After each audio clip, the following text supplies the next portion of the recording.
lii moom doomu Gaston Mbengue bi nu mu tuddati Mokat Mbengue indil ay bal di tulli ci làmb ji daa tulli bal daa xew de kooku de nee na Parcelles la dëkk waaye yàlla na Sokh am ndam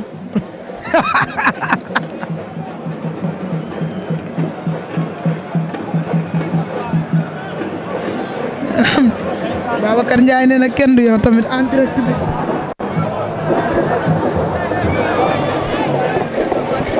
ndeysaan ñëw ñaarang ci digg géew bi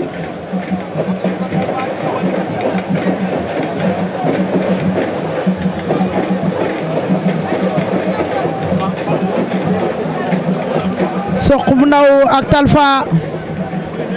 ñoom ñaar ñëpp seen entraîneur yi génn nañ géew Père Jules day toog wala déet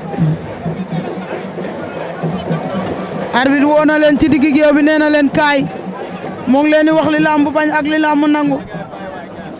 matt bokkul ci làmb ak gajji ak xosi ak xuri door ci loos amul ndeysaan Abdou Faye nii naa la siyaar naa la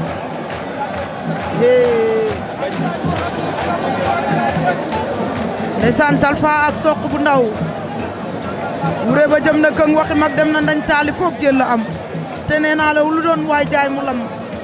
ndeysaan Talfa góor a Sokh ko indi waaye Sokh bu ndaw Sokh ko indi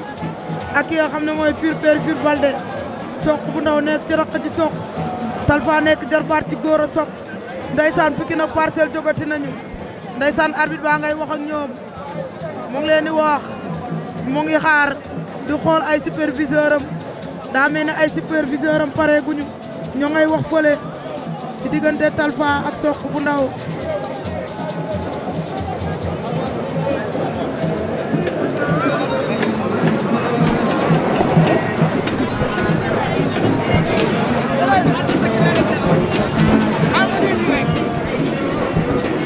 aca mbokk yi tax na di nuyu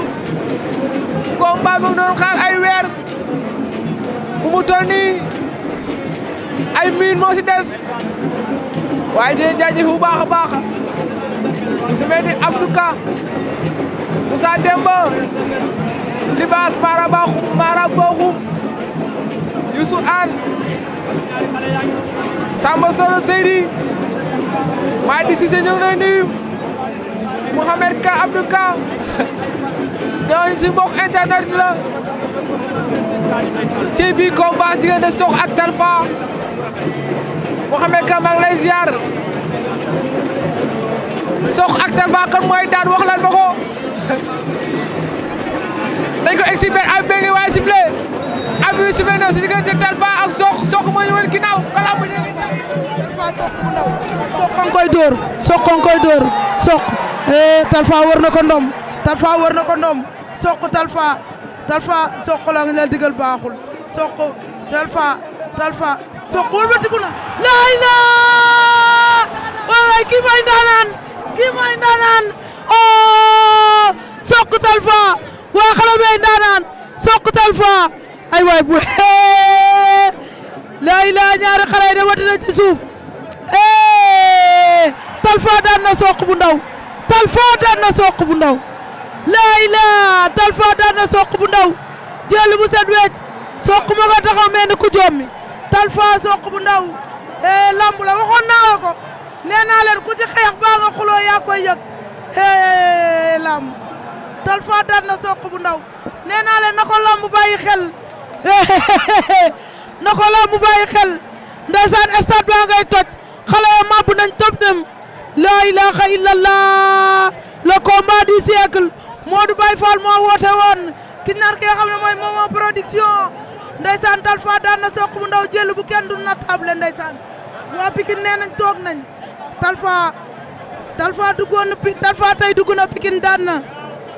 nee na da koo mën waaye kii di Sokh mën na bëre waaye laa ilaaha illallaah Sokh lam fa bëre rey na Sokh la ma mel noonu génnal Père Jules Baldé ndeysaan xale ya ndeysaan nee naa leen lamb powum góor la waaye ku daanu da ngay wéet lamb powum góor la waaye ndeysaan ku daanu da ngay wéet xool leen lii semi ya dinañ ci am yoon de Talfa Sokh bu ndaw Talfa Sokh bu ndaw mbokk internet yi ndeysaan kooku nee na Talfa vrai champion la kenn waxatu ko ndeysaan Sokh bu ndaw ngay bañ Sokh ngay bañ ndeysaan Sokh ngay bañ nee naa leen lambu powum góor la ku gub daan wéet Talfa nañ ko bu bàyyi xel daa bokk si lamb Sokh bañ na tëdd na Sokh bañ na tëdd na ndeysaan Sokh bëre na ba naaw Sokh la mu bëre moo wëlbatiku ba waaye nee naa leen